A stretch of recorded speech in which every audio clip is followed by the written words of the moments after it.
Boa noite, meus irmãos. Eu primeiro gostaria de pedir desculpa, pelo estado que está o meu rosto. Eu estou me recuperando de uma cirurgia que tive que fazer nos olhos, então não estou lá. Já não sou muito bonito, né? Ainda cheio de cicatrizes, mas vamos ao que interessa, que é a nossa palestra, nossa conversa da noite. E eu escolhi a lição número 36 do livro Pão Nosso para a nossa preparação de ambiente. A lição é até ao fim. Mas aquele que perseverar até ao fim será salvo. Isso quem nos disse foi Jesus e está em Mateus, capítulo 24, versículo 13.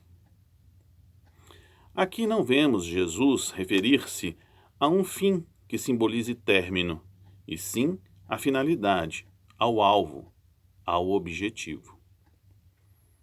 O Evangelho será pregado aos povos para que as criaturas compreendam e alcancem os fins superiores da vida. Eis porque apenas conseguem quebrar o casulo da condição de animalidade aqueles espíritos encarnados que sabem perseverar. Quando o mestre louvou a persistência, evidenciava a tarefa árdua dos que procuram as excelências do caminho espiritual. É necessário apagar as falsas noções de favores gratuitos da divindade. Ninguém se furtará, impune, a percentagem de esforço que lhe cabe na obra de aperfeiçoamento próprio. As portas do céu permanecem abertas. Nunca foram cerradas. Todavia, para que o homem se eleve até lá, precisa asas de amor e sabedoria. Para isto, concede o Supremo Senhor extensa cópia do material de misericórdia a todas as criaturas, conferindo, entretanto, a cada um o dever de talhá-las. Semelhante tarefa, porém, demanda enorme esforço. A fim de concluí-la, recruta-se a contribuição dos dias e das existências. Muita gente se desanima e prefere estacionar, séculos a fio, nos labirintos da inferioridade. Todavia, os bons trabalhadores sabem perseverar até atingirem as finalidades divinas do caminho terrestre, continuando em trajetória sublime para a perfeição. Então, vamos orar. Amigos espirituais, que neste momento a presença de vocês se faça sentir por todos que nos ouvem. Que os amigos espirituais possam influenciar na nossa fala, trazendo a todos o que precisamos ouvir. Que esta paz que se faz presente nesse momento possa se expandir até os nossos entes queridos, os nossos lares e a quem entrar em contato conosco. Que assim seja. Muito bem. Hoje nós vamos conversar sobre o processo do desencarne. Esse tema surgiu quando eu solicitei às pessoas que frequentam as reuniões públicas de quarta-feira à noite que apresentassem alguns temas, algumas sugestões para que a gente apresentasse nas palestras, e um confrade nosso sugeriu, entre outras, este tema, o processo de desencarne. Muito bem. O processo de desencarne, ele não é algo que a gente possa falar de um ponto único. Ele não é num instante único. O processo de desencarne, ele se processa desde o momento que nascemos. Então, ele tem 3 fases: o antes, o durante e o após o desencarne. O antes, como eu já disse, começa justamente no momento em que a gente nasce. O durante, é claro, é durante o processo, e após esse processo de desligamento, propriamente dito, desligamento físico, há que acontecer também o desligamento psicológico. E é isso que a gente vai ver na noite de hoje. Para a gente ter um início da nossa conversa, eu gostaria de falar da lógica, né, da lógica da nossa existência, para começarmos a entender o nosso desencarne, o nosso desligamento. A lógica, no meu entendimento, é a única ferramenta que pode nos orientar em direção à verdade, ou o mais próximo que a gente pode conseguir dessa verdade. Então, usando a lógica, a gente já começa com a seguinte pergunta: Deus é justo? Bom, a justiça é um dos elementos que definem Deus. É um dos atributos. Deus é infinitamente bom e justo. Muito bem. Aí perguntamos, vem a segunda pergunta. Seria justo que Deus fizesse alguém sofrer por algo que não tenha responsabilidade? Que não tenha merecido este sofrimento? Não, porque isso vai de encontro à primeira pergunta, à resposta da primeira pergunta, onde nós definimos que Deus é justo, porque se ele não for justo, ele deixa de ser Deus. Não é? Então, se a lógica nos aponta para uma sobrevivência da alma, múltiplas existências, nós temos então que nos preparar para a morte. Mas a morte, ela existe? Não. A morte no sentido de término, de acabou, não tem, não existe. O que existe é o desencarne, ou seja, nós nos libertarmos da carne que nos prende nessa existência material. Aqui nós vamos encontrar mais 2 pontos, né? Para deixar isso bem claro. A morte no sentido de acabar, de não mais viver, vimos que não existe.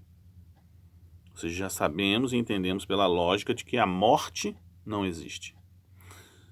Existe o desencarne. E que isto vai acontecer mais cedo ou mais tarde. Como diz o ditado, ninguém fica para semente. Não é? Dito isto, me vêm 2 perguntas a mais. Por que tanta gente tem medo da morte? E, finalmente, como é o processo do desencarne?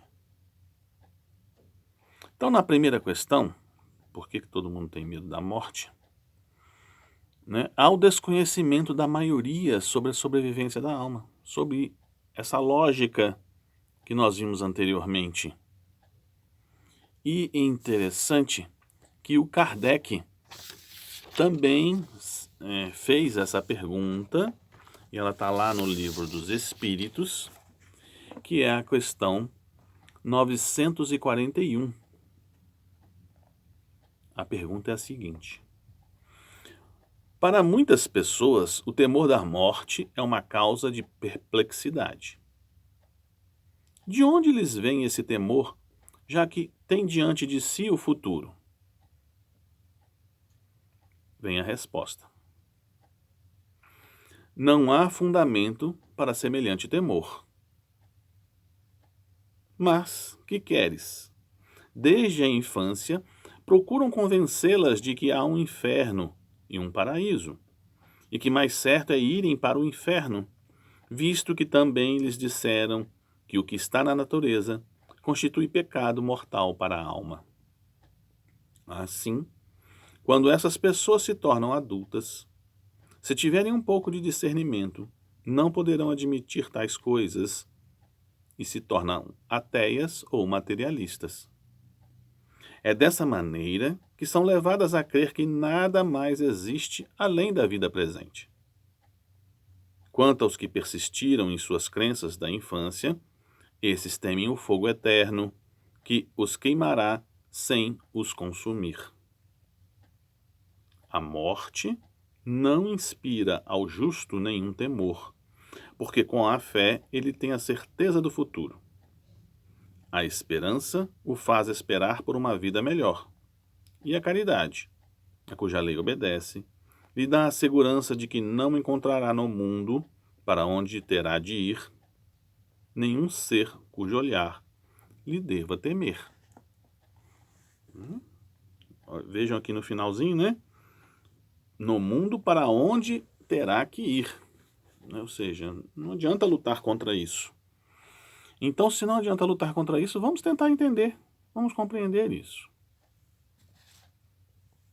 Então, já vemos aqui, né? Primeiro, a questão do conhecimento que nos retira a ilusão e a incerteza. Quanto mais a gente conhece, mais seguro nós estaremos, menos medo teremos. É consequência natural. É, de novo, a lógica. O segundo, que é consequência do primeiro, uma vez de posse do conhecimento, sabemos como proceder durante a encarnação. Por isso é que eu falei que tudo começa quando nascemos. Começamos assim a entender o processo de desencarne. Ele tem início justamente no momento em que viemos para a Terra, no momento que saímos do ventre de nossa mãe. Nos foi concedido um prazo de início e fim desta jornada, desta encarnação, baseado num planejamento formulado com a espiritualidade, algumas vezes com nossos pitacos, outras não, mas enfim, foi planejado. Né? E a gente vem com a carga, com a energia necessária para cumprir esse prazo, que vai se esgotando mais ou menos rápido, ou vai se esgotando de acordo ou não com o que foi planejado, de acordo com o nosso tipo de vida. Se a gente abusa do que não deveria abusar, se a gente não dorme direito, se a gente trabalha em excesso, se a gente bebe, fuma, come de forma desregrada, causa colapsos nervosos, de ansiedade, trazendo distúrbios para o nosso organismo. Enfim, tem várias coisas que podem acelerar o nosso processo de desencarne. A gente já viu isso com André Luiz, né, que é o exemplo mais famoso. Né? Então, o outro aspecto de como o processo de desencarne é influenciado durante a nossa existência é quanto mais nós nos apegamos ou não à matéria. Vivemos na matéria e, apesar da matéria, temos que aprender a nos livrar da matéria. Ela nos serve para esta encarnação e não vai servir para onde nós vamos. Então nós temos que aprender a desapegar nossos bens terrenos, do poder que tenhamos, desapegar dos nossos entes queridos que não vão poder ir conosco. Né? Então, todo esse entendimento do porquê da vida, de como é a vida, e para onde nós vamos, e como será a continuidade da nossa existência, vai refletir exatamente no momento do nosso desencarne. Ele estará acontecendo Na hora planejada ou antes? Sendo antes, vai ter o mesmo auxílio caso conseguíssemos cumprir com nossa tarefa, daquilo que foi planejado? Quanto mais apego à matéria, maior é a dificuldade no momento do desenlace. Maior a dificuldade dos amigos espirituais de procederem aos desligamentos que têm que ser feitos. Então, nós temos aqui a primeira parte do processo do desencarne, que eu dividiria, em 3 itens. Mais ou menos conhecimento do plano espiritual e da lei divina. Isso vai implicar em uma existência na Terra com mais ou menos apego à matéria. Esse apego terá como consequência mais ou menos facilidade no processo de desligamento da matéria. Então, a segunda parte de todo esse processo é a técnica em si. É de quem nos auxilia nesse entendimento. E André Luiz é vasto em nos mostrar isso nas suas obras. A começar pela primeira, que é o Nosso Lar, onde ele demonstra todo o processo que ele sofreu no mundo espiritual em função da materialidade vivida por ele, do desconhecimento da vida espiritual. Os atos que ele cometeu durante a encarnação levaram ele a ter o processo de desencarne que ele demonstra no livro Nosso Lar, nos primeiros capítulos. Mas ele também traz nos livros Os Mensageiros, no capítulo 48, um capítulo chamado Pavor da Morte, que é interessante nós lermos também. No mundo maior, a forma como os familiares mais diretos também influenciam no processo de desencarne. E nisso, no livro Obreiros da Vida Eterna, André Luiz nos narra 5 processos de desencarne, mostrando que este processo não é um item, não é algo que aconteça de forma igualitária. Cada ser vai passar por um processo de desencarne diferente, porque nós vivemos diferente, de forma diferente, nós agimos diferente. Nossas ações vão ter consequências diferentes e isso vai influenciar no nosso processo de desencarne. A facilidade que os amigos espirituais vão ter para chegar até nós, o receio que a gente tem do desencarne, trazendo para o nosso organismo uma resistência que não precisava ter naquele momento. Os próprios familiares, desejosos de que permaneçamos junto a eles, encarnados, liberam de si energias que vão dificultando também o processo de desencarne. É como se o fato de desencarnarmos nos tiraríamos da presença dos nossos entes queridos, tirariam de nós o amor e a consideração que sentimos por eles. E não é verdade, a gente sabe disso. Daí a necessidade de conhecermos, Então, dentro desta técnica que André Luiz nos conta,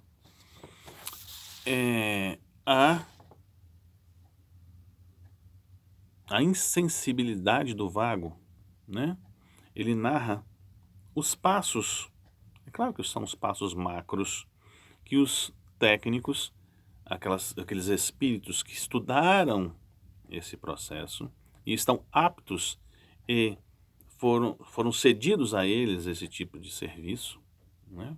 Foram concedidos, eles passam pelo nervo vago, né? Vão ao sistema nervoso simpático, depois ao centro vegetativo, ao centro emocional e ao centro mental, né? Geralmente seguindo esta ordem: o centro vegetativo ligado ao ventre, ligado às funções fisiológicas, o centro emocional, não é, sediado no tórax e ligados aos sentimentos e desejos. E por último, situado no cérebro, né, o centro mental, que é o mais importante e por isso mesmo o que é o último a ser desligado, né? O último mesmo é o famoso cordão de prata, que não dá para entrar em maiores detalhes aqui, mas que seria interessante a leitura do livro Obreiros da Vida Eterna, onde André Luiz explica por que que ele é o último, por que que às vezes o paciente entra em coma, a pessoa entra em coma, está tudo desligado, mas ainda falta, por que que ele está em coma? Porque ainda falta o cordão umbilical, que ainda o prende àquele corpo. Porque aquele espírito precisa passar por aqueles momentos, né, onde você finalizado todo o processo de desencarne. Sem esquecer que antes disso tudo, né, vários outros desligamentos ocorreram porque nós somos ligados perispírito e corpo, célula a célula. Então é um processo longo, difícil e não é para qualquer um. Tem que haver estudo dos espíritos, né, no mundo espiritual, para realizarem este procedimento. Então, já vimos a primeira parte do processo, vimos agora a segunda parte, e a terceira é que é o pós-desencarne. A gente viu que quanto mais ligados à matéria, maior a dificuldade no momento do desligamento. E maior também a dificuldade em se libertar para o plano espiritual quando a gente está preso a essa matéria.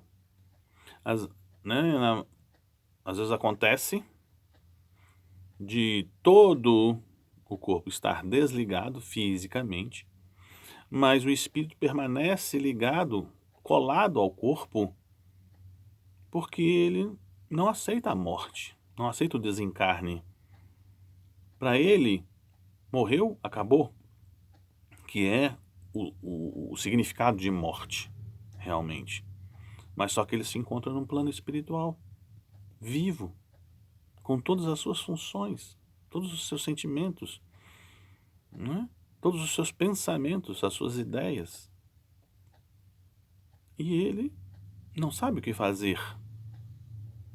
Não sabendo o que fazer, para ele, o ponto mais seguro é o corpo, onde ele permaneceu ali durante não sei quantos anos. Enfim, mas é o que ele conhece. E é aonde ele se faz se sentir bem. Só que com o tempo, né, o corpo vai se desintegrando e o espírito passa por sofrimentos que não precisariam. O corpo já se desintegrou e a pessoa continua no cemitério? Ou ela já conseguiu se libertar do corpo, mas permanece na sua casa, junto aos seus familiares, vai para o trabalho, faz as refeições junto com a família, vivendo algo que já não existe. Então, meus queridos, aprendamos a desencarnar. E esse aprendizado começa quando a gente aprender a ler, que aí a gente começa a estudar. É isso que eu sugiro, né, que eu aconselho, que gostaria que ficasse no final dessa nossa conversa. A necessidade de conhecermos, se a gente tem medo de alguma coisa, vamos estudar esta coisa, porque o medo está fundamentado no desconhecimento. Se a gente sabe como nós estamos vivendo a nossa existência, a nossa vida, a gente tem um prenúncio do nosso processo de desencarne. E se a gente ainda assim tem receio, é que nós estamos precisando modificar o nosso modo de vida. Viver bem para desencarnarmos bem. Viver dentro da lei, para que a lei nos facilite no momento do desencarne. Entender as técnicas, o que é desligado primeiro, quanto tempo dura, quem vai fazer isso, são itens secundários. O que nós precisamos mesmo é aprender a viver. A viver pensando no outro, como diz o Evangelho. Nós precisamos seguir o Evangelho, que tudo mais vem por acréscimo da misericórdia divina. Vamos viver na caridade. Fora da caridade não há salvação. Fora da caridade, nosso processo de desencarne será difícil. Sem se libertar da matéria, nosso processo de desencarne será dificultado. Então, nós já sabemos o que fazer. Nós já temos as ferramentas para fazer tudo o que precisa ser feito. Então, só nos resta fazer. Que a paz do nosso Mestre Jesus se faça presente em nossos corações. Que Ele, que nos mostrou o caminho, nos mostrou como fazer, que a gente tome a nossa cruz e faça como Ele.